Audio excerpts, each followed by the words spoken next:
ఓం నమ శివాయ. కార్తీక పురాణం 11వ అధ్యాయం. మంథరుడు పురాణ మహిమ. ఓ జనక మహారాజా, ఈ కార్తీక మాస వ్రతము యొక్క మహత్యమును గురించి అనేక ఉదాహరణలు చెప్పి ఉంటిని. ఇంకనూ దీనిని గురించి ఎంత చెప్పినను తనివి తీరదు. ఈ మాసమందు విష్ణువును అవిసె పూలతో పూజించిన ఎడల చంద్రాయణ వ్రతము చేసినంత ఫలము కలుగును. విష్ణు అర్చనానంతరం పురాణ పఠనం చేయించిన వినిపించిన అటువంటి వారు తప్పనిసరిగా వైకుంఠాన్ని పొందుతారు. దీనిని గురించి మరొక ఇతిహాసము చెప్పెదను, శ్రద్ధగా ఆలకింపుము అని వశిష్ఠుల వారు ఈ విధముగా చెప్పదొడంగిరి. పూర్వము కళింగ దేశమునకు మంథరుడనే విప్రుడు కలడు. ఇతడు ఇతరుల ఇండ్లలో వంటలు చేయుచు, అక్కడే భుజించుచు, మాంసాది మధ్య పానీయాలు సేవించుచు, తక్కువ జాతి వారి సాంగత్యము వలన స్నాన జప దీపారాధనాదికములను ఆచారములను పాటింపక దురాచారుడై వెలుగుచుండెను. అతని భార్య మహాసాధ్వి, గుణవంతురాలు, శాంతమంతురాలు. భర్త ఎంత దుర్మార్గుడైనను పతినే దైవముగా ఎంచి విసుగు చెందగా సకలోపచారములు చేయిచు పతివ్రత ధర్మమును నిర్వర్తించుచుండెను. మంథరుడు ఇతరుల ఇండ్లలో వంటవాడుగా పనిచేయుచున్నను ఇల్లు గడవక చిన్న వర్తకము కూడా చేయసాగెను. ఆఖరికి దాని వలన కూడా పొట్ట గడవకపోవుటచే దొంగతనములు చేయుచు దారి కాచి బాటసారులను బాధించి వారి వద్దనున్న ధనము వస్తువులు అపహరించి జీవించుచుండెను.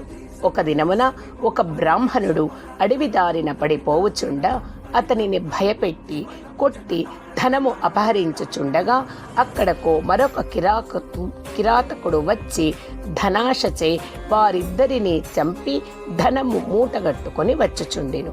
సమీపమందున్న ఒక గుహ నుండి వ్యాఘ్రమొకటి గాండ్రించుచు వచ్చి కిరాతకునిపై పడెను.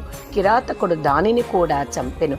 కానీ ఆ పులి కూడా తన పంజాతో కిరాతకునని కొట్టి ఉండుట వలన ఆ దెబ్బకు కిరాతకుడు కూడా చనిపోయెను.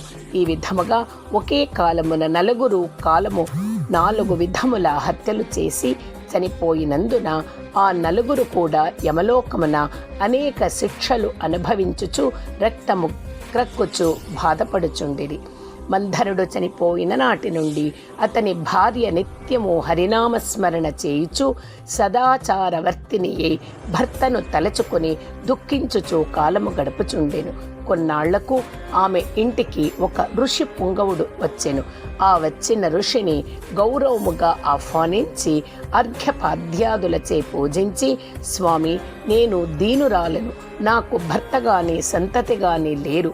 నేను సదా హరినామస్మరణము చేయిచు జీవించుచున్నదానను కాన నాకు మోక్ష మార్గము ప్రసాదించుమని బ్రతిమాలుకొనెను. ఆమె వినయమునకు ఆచారమునకు ఆ ఋషి సంతసించి, అమ్మా, ఈ దినము కార్తీక పౌర్ణమి, చాలా పవిత్రమైన దినము. ఈ దినమును వృథాగా పాడు చేసుకొనవద్దు. ఈ రాత్రి దేవాలయములో పురాణము చదువుదురు. నేను చమురు తీసుకొని వచ్చెదను. నీవు ప్రమిదను వత్తిని తీసుకొని రావలేను. దేవాలయములో ఈ వత్తిని తెచ్చిన ఫలము నీవందుకొనుము అని చెప్పిన తోడనే అందుకామె సంతసించి వెంటనే దేవాలయమునకు వెళ్ళి శుభ్రము చేసి గోమయముచే అలికి ముగ్గులు పెట్టి తానే స్వయముగా వత్తి చేసి 2 వత్తులు వేసి ఋషి తెచ్చిన నూనె ప్రమిదలో పోసి దీపారాధన చేసెను. అటు తర్వాత ఇంటికి వెడలి తనకు కనిపించిన వారినెల్లా ఆ రోజు రాత్రి ఆలయమందు జరుగు పురాణ కాలక్షేపమునకు రమ్మని చెప్పెను. ఆమె కూడా రాత్రి అంతయు పురాణమును వినెను. ఆనాటి నుండి ఆమె విష్ణు చింతనతో కాలము గడుపుచు కొంతకాలమునకు మరణించెను. ఆమె పుణ్యాత్మురాలవుటచే విష్ణు దూతలు వచ్చి విమానమెక్కించి వైకుంఠమునకు తీసుకొని పోయిరి. కానీ ఆమెకు పాపాత్ముడైన భర్తతో సహవాసము వలన కొంచెము దోషము ఉండుట చేత మార్గమధ్యమున యమలోకమునకు తీసుకొని పోయిరి. అచట నరకమందు మరి ముగ్గురుతో బాధపడుచున్న తన భర్తను చూచి, ఓ విష్ణుదూతలారా, నా భర్త మరి ముగ్గురును ఈ నరక బాధపడుచున్నారు కాన నా యందు దయ ఉంచి వానిని ఉద్ధరింపుడని ప్రాధేయపడెను. అంత విష్ణుదూతలు, అమ్మా, నీ భర్త బ్రాహ్మణుడై ఉండియు స్నాన సంధ్యాదులు మాని పాపాత్ముడైనాడు.